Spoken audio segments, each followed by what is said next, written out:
Hello, my wonderful, beautiful friends, guys. Welcome back to our /PettyRevenge, where people get little wins on others, and the stories are so satisfying. And in today's episode, we've got nasty friends, line-cutting Karens, entitled family members, and more, all messing with the wrong person and learning hard lessons. The stories are wild today, so sit back, relax, and seriously, try not to shake your heads too hard in this one. Let's dive in.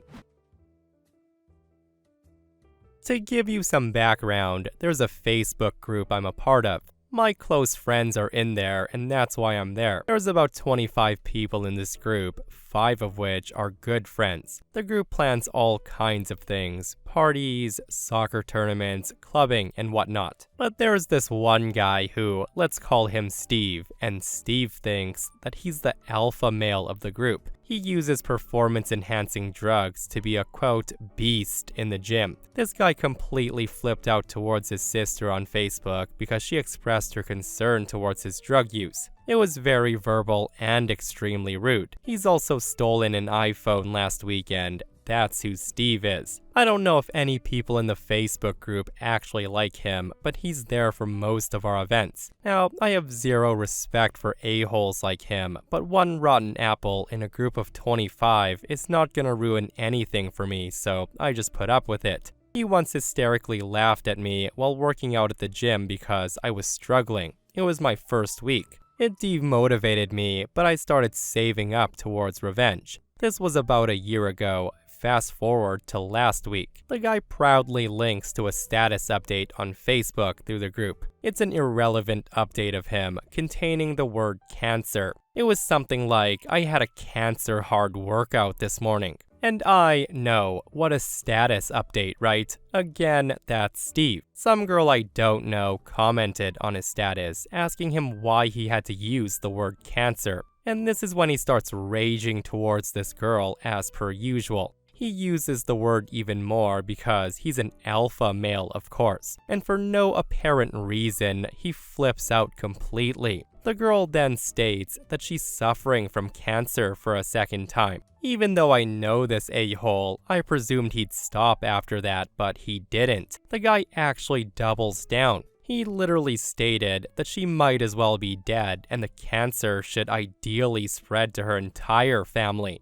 And the thing is, he proudly links this to the entire group. There are mixed reactions, of course, and most people think he crossed the line. The subjects drop soon, and everyone starts talking about something else, but I couldn't leave it after that. I wanted revenge for myself, but especially for that poor girl. So I took screenshots of his comments and saved them. And Friday, the perfect opportunity for petty revenge presented itself. He posted in the group that he was invited for a job interview at a local company. I'm not sure if I crossed the line with the following, but I stand by what I did. I print out the screenshots onto paper, put them in an envelope, and I sent them to the small business where he was interviewed for a job. I anonymously addressed them to the manager. He made another status update this morning. When he showed up for the interview, the interviewer shows him the screenshots and told him this was no behavior that they'd tolerate in this business. Steve, of course, went crazy again, and he said he knew it had to be somebody from the group. Many people laughed at him, and that made him quit the group and unfriend everyone. I've been smiling the entire day because that a-hole had it coming. What a well-played and perfect petty revenge that was. And just imagining the interviewer going, "Hey, we can't hire you because take a look at these screenshots," has me smiling, guys. And this is why you always treat people with respect, because you never know when someone's had enough. And this next OP deals with a nasty line cutter, guys. So a few years ago, there was some kind of gas shortage or price gouging going on in my state. I don't remember the issue. All I know is gas prices were outrageous, and it seemed to rise every day for a time period. And of course, I remember this story because I think it was one of the first times as an adult that I've experienced such entitlement. Back then, I drove an SUV, which got a cool 15 miles per gallon. and it had over a 20-gallon tank, so any place which had decently priced gas I found. I was picking my boyfriend up from the airport, and I found a gas station pretty close to it. Because prices were crazy, and this was the only place for miles with decently priced gas, people waited for about an hour to fill up. I was anxious about being on time, and also PMSing hardcore, but I figured I would save $20 and wait, so I settled in. Everyone was being calm and respectful and waiting their turn, and I was next in line. The person pulls away, raises their hand to pull me in, and I proceed to the pump. I should also mention, I think I was wearing a cartoon t-shirt and shorts, and I look like an unassumingly nice person. All of a sudden, this stupid a-hole zips in from the side of the road, and he decides he's gonna take my spot. The guy looks like an older man, about 45, and he's got these ridiculously pointy, fancy cowboy boots. He's driving some crappy beater car. So I put my car in park, and I pop out of my car, and here's the conversation. I say to him, sorry, but I'm next in line, and there's a huge line. You need to wait, it's back there. The guy says to me, I won't be that long, just wait your turn. Hearing him say that, I'm starting to get ticked off, and I say, are you serious? I did wait my turn. You need to get in line like everyone else. And that's when he says to me, no, I'm not gonna do that. I'm gonna be 5 seconds. Right about now, I'm starting to get incredibly pissed off. And I say to him, no, you're not gonna do that. You're gonna get your ass in the back of the line and move your car because it's my turn. He of course argues and says, no, that's not happening. He then proceeds to hop out of his car, and we realize that this guy's about 5 foot tall to my 5'10", and he's got this expression like he's gonna boss me around because I'm a girl, and I can see it in his face too. Too bad my girl skin covers an absolute demon when I feel like I'm being bullied. This is when I notice that this idiot has a Mrs. Idiot and their little kids in the car with him. Me, thinking profanity will bother him because his family's there and he'll leave, say, you're an effing a-hole. You need to move your effing car. You're not getting gas. It's not happening. Move your effing car right now. You're not gonna cheat the line. That is severely effed up, so move your effing vehicle. This idiot, who thinks that repeating the same thing will get him somewhere, says to me, no, I'm not moving my car, I'm getting gas. At this point, I'm having severe cramps and I'm ready to go postal. It's hot, I'm late, I'm furious, I'm bloody because I later found out I menstruated during this incident. I'm never one to be bullied, and at this moment in life, I'm thinking that I'll either fillet this a-hole alive, or I'll light a match and I'll blow us both up before he gets gas before me. I say to him, nope, there's not a chance in hell. And it's worth noting, I look inside and the kids and wife just kind of duck down in humiliation, so I start speaking louder. I say to him, what kind of a-hole example of a father are you for setting such a crappy example for your kids that you can cut and cheat like you are? I poke him in the chest for emphasis, and I say to him, move your effing car. I then stand between him and the pump, and I say, over my dead body, you'll be getting gas before me today. Now we can either stand here all day if you want, but you're not getting effing gas before me. That is not happening. And you can try to move me, but I wouldn't if I were you. The only way I'm getting gas before you is if you move your effing car. And I poke his chest again and again with each word because I'm ready to fight at this moment. And I say to him, so move your effing car. That's when a nice limo driver sees what's happening and he shouts at the guy saying, hey man, stop being an a-hole. And that's when the rest of the people waiting start noticing and they hear what's going on, and all of them start in on this guy. They start screaming stuff like, hey dude, you need to move your effing car. Don't be an effing crappy person. What the F? You're a D-bag. Stop trying to cheat. This is when one big muscly guy comes up to me and he asked, "Do you need any help?" And here's my moment of being petty. I just look at this a-hole and I say, to kick his ass if he doesn't move? No, look how small he is. I can handle it myself. The muscle guy tells him, "Hey man, back of the line." And let me tell you, it was like a domino effect. Pretty much everyone was ragging on him by this point, and we were 10 minutes into this at least. The guy's basically left with no choice, and he gets in his car red-faced and humiliated. The guy circles around and plops his butt in line for the hour wait, surrounded by people who now know he's an a-hole. I get my gas, and while it's pumping, I thank everyone at the pump for speaking up. And then, I nicely wave in the person who was next, waving and smiling to my new friends in the crowd like I've just been crowned Miss USA. As I drive away, I smile and wave at him, and unsurprisingly, the guy doesn't smile at me or acknowledge my wave. Gee, I wonder why. And I love how savage OP was, using the guy's family and his size against him. No, I can handle myself. I'm pretty sure I can take on this short man. Like if I were the guy, I would be crying, and this next OP shuts down a nosy cashier.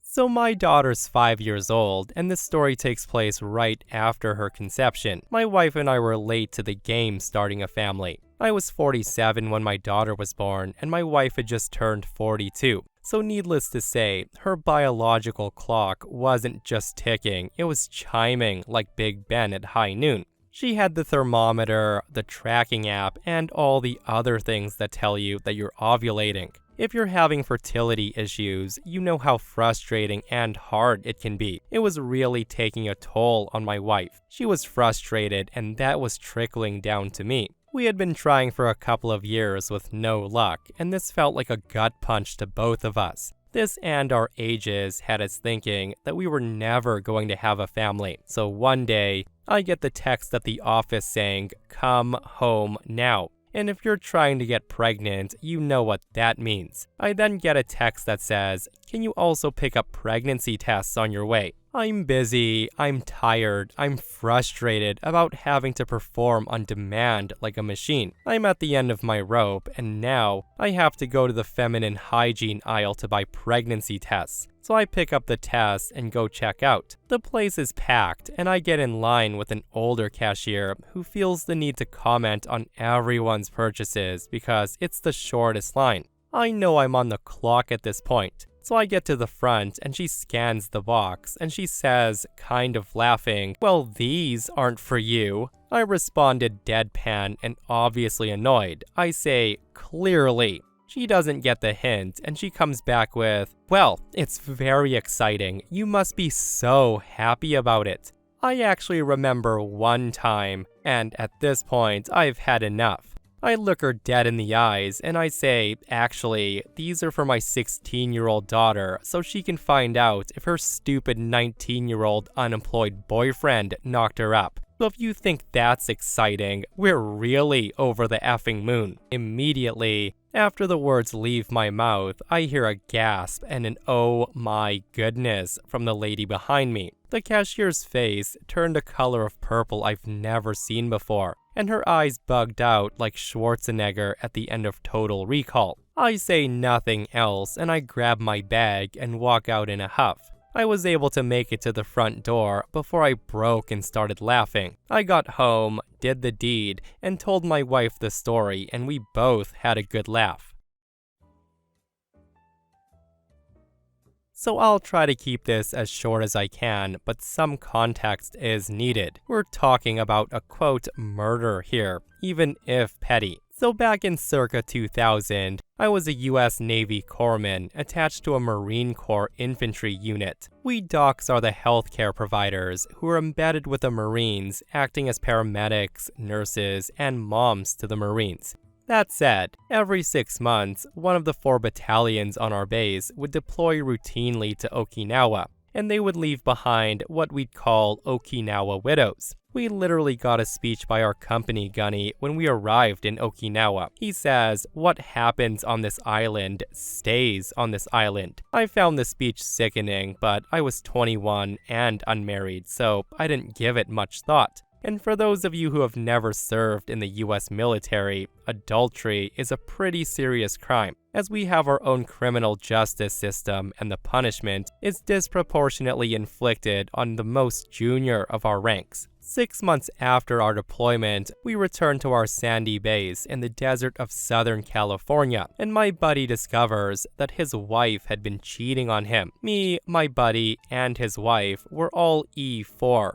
third-class petty officers, but Buddy's wife was sleeping with a Marine gunny, an E7. My buddy was obviously furious. He did all the right things. He reports it to our chain of command, his wife's chain of command, and the gunny's chain of command. But nothing happened. His complaints fell on deaf ears, which is pretty messed up because if he had been sleeping with the gunny's wife, he would have been most definitely punished. Distraught and defeated, a bunch of us were trying to console him one night at the enlisted club on base over beers. With tears in his eyes, he looks up to the ceiling and he declares, "I'm going to kill that son of a bitch." Now, my buddy isn't the most military of our squad. He's a bit overweight, and he's much more into video games than violence. After all, we were all corpsmen, the medical caregivers, and many of us were non-combatants. I of course say to him, "Chill out, dude, you're not gonna kill him or anyone." To which he replies, "Yeah, you're probably right." Fast forward to about a month later. We're all in the aid station for morning roll call, but Buddy isn't there. He finally shows up just before lunch, and I notice that he's been demoted to E3. He looks upset, and we gather around him, and I say to him, "Dude, what the heck?" He replies, "I told you I was going to kill him." I retort, No, that did not happen. If you did, you wouldn't be sitting in the chair to tell us, so what happened?" He just says to me, "I just told you what happened." And let me explain. So Buddy's in charge of our health records computer system, which is connected to the base's hospital. The day after we had beers, where he declared that he would end the gunny, he goes into the health record system and he changes the gunny's status to deceased. Cause of death, venereal disease. 3 weeks after he changed the gunny's record, the gunny went in for a checkup and the hospital staff was very confused. And when the gunny found out he was dead and how he died, there was an investigation, of course. So my buddy got charged and convicted of conduct unbecoming or whatever. He got demoted a rank, lost half his pay for 6 months, and he had extra duty assigned for 6 months. He just says with a smile, it was worth it.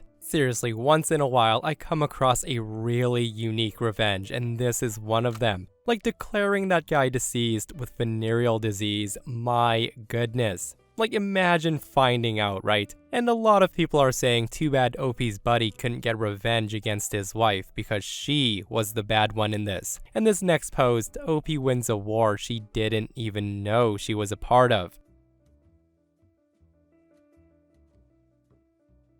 So I guess this is the best place for this story, and I guess this is, quote, unconscious petty revenge. The best part of this story happened just a little while ago. I've been craving chocolate chip cookies, and I was on my way home from errands earlier this afternoon, intending on making some. I could make them completely from scratch, as I'm a darn good cook and baker, but I usually buy the fridge rolls and an extra bag of chips and bake them, and they taste just as good in my opinion. No one ever complains when I hand them warm out of the oven chocolate chip cookies. I had planned on stopping on the way home and picking supplies up when I remembered that I had some frozen cookie dough in the deep freeze. I discovered it a few nights ago while looking for something else in the freezer because the tub was at the very bottom. And yes, my freezer needs cleaning out. I bought the tub of cookie dough a year ago last spring during a high school fundraiser. My friend Sarah, mid-30s, has an older sister named Julie, late 30s, with kids in high school. The proceeds from the fundraiser were to pay for a chorus trip that Julie's daughter went on over last summer. So despite me thinking that the cookie dough was far overpriced, I bought a bucket. I just thought I was a bad kid. I remember those days. A couple of weeks later, I was at Sarah's house and Julie was there as well. I was in the process of selling one of my old vehicles and Julie's car had just died, and she asked me how much I wanted for mine.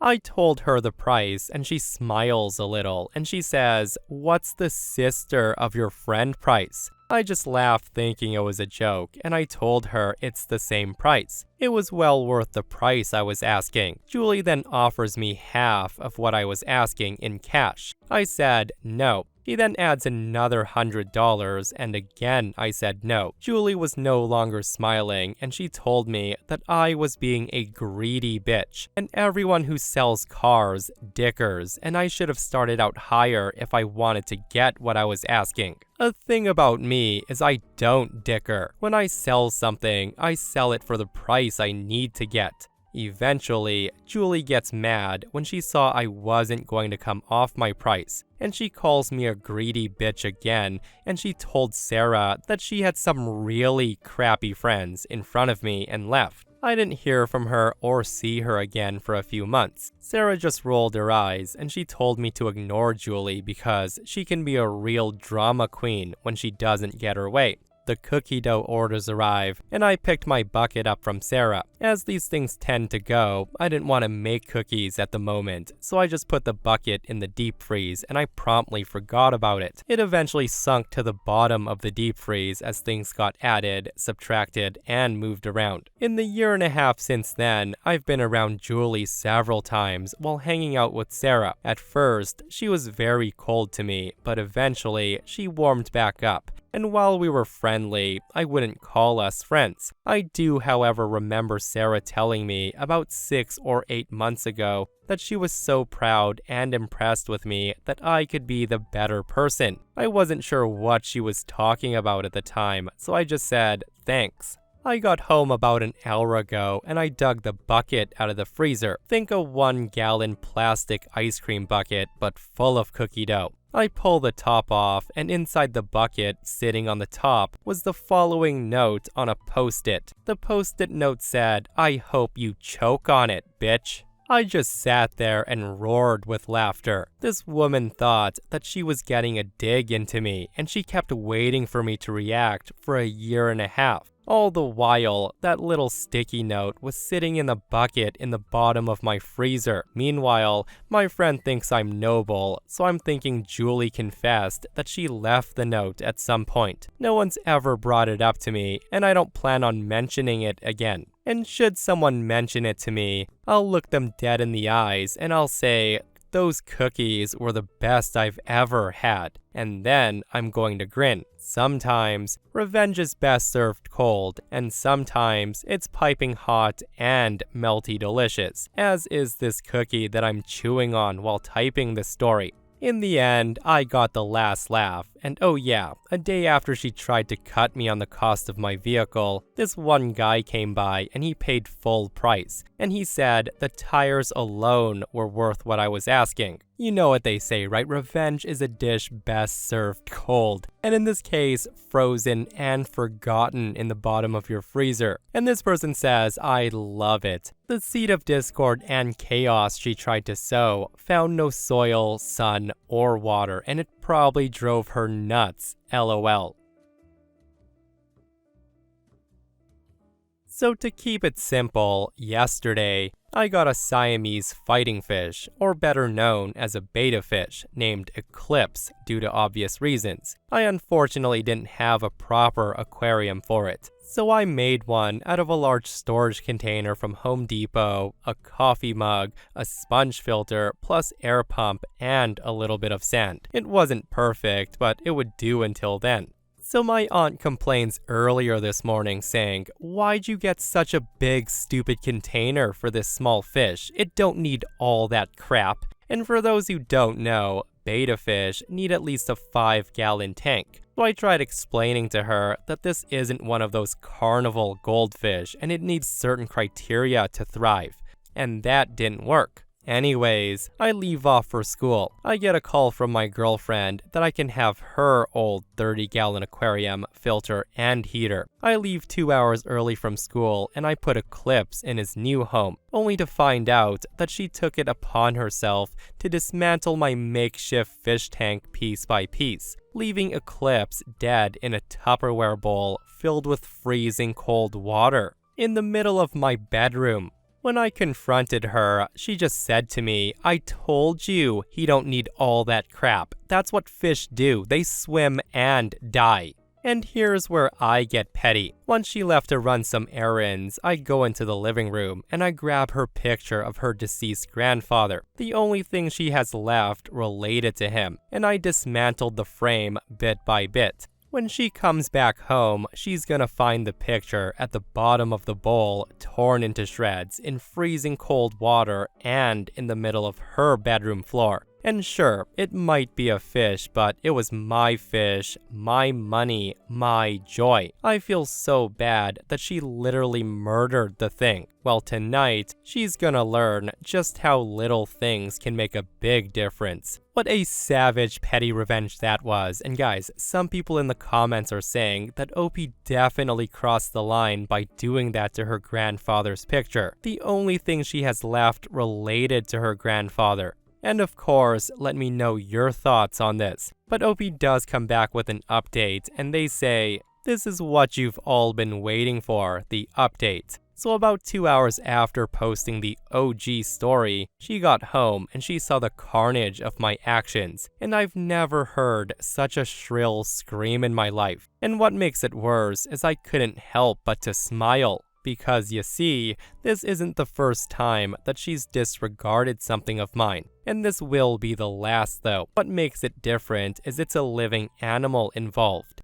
She's ridiculed my girlfriend in public. She's taken $100 that my cousin gave me for my birthday and held on to it, and that was a year and a half ago. And she threw away a scrapbook that was full of letters from my mother during her stay at the nursing home. My mother passed away in 2019. None of those incidents got responses from me. But this was the last time that I was just gonna sit there and do nothing about it. Anyways, she started crying, and she cried so much that she could have filled her own damn aquarium. When she was done bawling her eyes out, she storms into my room and she questions me about it. I simply told her, "Doesn't feel good, does it? To have your stuff disregarded." I bet it doesn't. Besides, didn't your grandpa hate you because you refused to look after his grandson? He never wanted to see you again. That includes beyond the grave. And that just made things worse. She then proceeds to scream that she was gonna have me arrested for destruction of property. I argued that I could do the same for animal cruelty. After about an hour of this, she finally says to me, "One day, you're gonna learn to stop touching people's stuff," and then proceeded to leave the room. I just responded with, "And you learned that lesson today." Now, was that disrespectful? For sure. Was it petty? You bet it was. You can call me a monster, an a-hole, a demon, all that stuff for all I care, because you don't know what she's put me through. Now, for some people saying that the fish was as good as dead anyways, the people at the store gave me the idea of a makeshift tank. The plastic storage bin was cleaned and rinsed and filled with room temperature water, along with water conditioner. It had a coffee mug to hide in, it had the sponge and air pump as the filter, and it had a small heater next to it. Now, I know it wasn't the best thing, but I can assure you, if she didn't touch that tank, my fish would still be alive today. And you can also argue, I've only had it for a day. Why does that matter? Well, it's because they're living beings. Creatures that could have lived for much longer than it did. If destroying that picture makes me a psychopath, then lock me up because I'm sick of people disregarding my belongings. Swim in peace, Eclipse. Again, guys, let me know your thoughts on this post. Do you think what OP did was way too extreme, or was it the perfect level of petty? And that, my friends, brings us to another end of r/PettyRevenge. Guys, I hope you enjoyed today's stories. If you did, hit that thumbs up. And if you're not subscribed, consider subscribing so you don't miss these crazy stories. And if you missed the last episode on the channel, it's an r/malicious compliance episode where psycho bosses are getting taught lessons they won't forget. Workers are fighting back. So yeah, go check it out if you haven't. And myself and Stevie Boy will see you guys in the next one. We love you.